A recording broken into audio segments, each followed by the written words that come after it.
বাংলাদেশ সরকারি কর্মচারী দাবি আদায় ঐক্য পরিষদের একটি বৈঠকের কথা ছিল। আমরা সেই লক্ষ্যে মাননীয় প্রধান উপদেষ্টার কার্যালয়ে এসেছিলাম, আমাদের শিডিউলও ছিল, কিন্তু মাননীয় প্রধান উপদেষ্টা তার যে নির্ধারিত সময় অফিসে থাকার কথা তার আগেই এই জুলাই বিপ্লবে শহীদদের এবং আহতদের পরিবারের সাথে সাক্ষাতের জন্য তার বাসভবন যমুনায় চলে গেছেন এবং সেখানে তাদের একটি বড় ধরনের মিটিং আছে। সেজন্য তিনি আমাদের সাথে আজকে সাক্ষাৎ করতে পারেননি, কিন্তু তিনি তার এপিএস সাব্বির হোসেনকে আমাদের এই দাবি দেওয়ার বিষয়ে শোনার জন্য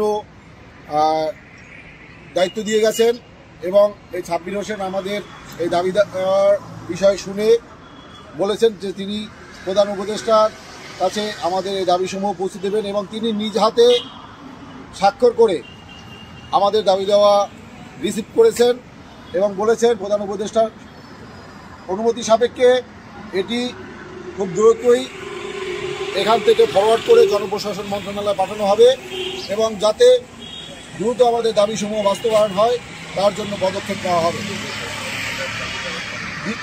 দীর্ঘ সময় আমাদের সাথে জনাব সাব্বির হোসেনের সাথে কথাবার্তা হয় এবং আমাদের দাবি দেওয়া মনোযোগ সহকারে শোনেন এবং আমাদের স্মারকলিপি গ্রহণ করেন। প্রিয় ভাই বোনেরা, আপনারা কেউ অধৈর্য হবেন না। আপনারা জানেন বর্তমান যে সরকার আছে এরা বৈষম্য বিরোধী সরকার।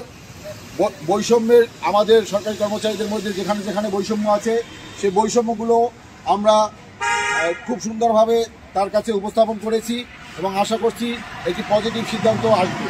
যদি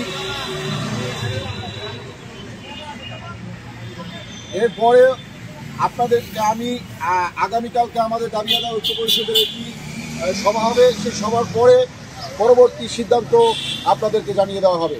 সবাই ভালো থাকবেন, সুস্থ থাকবেন এবং আমাদের জন্য দোয়া করবেন। আমরা যে উদ্দেশ্য নিয়ে লক্ষ্য নিয়ে আমরা এগিয়ে যাচ্ছি সেই উদ্দেশ্য যেন সফলভাবে বাস্তবায়ন করতে পারি।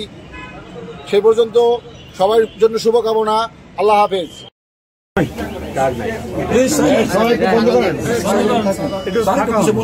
আচ্ছা, আমি সাব্বির আহমেদ, আমি মাননীয় প্রধান উপদেষ্টা এপিএস।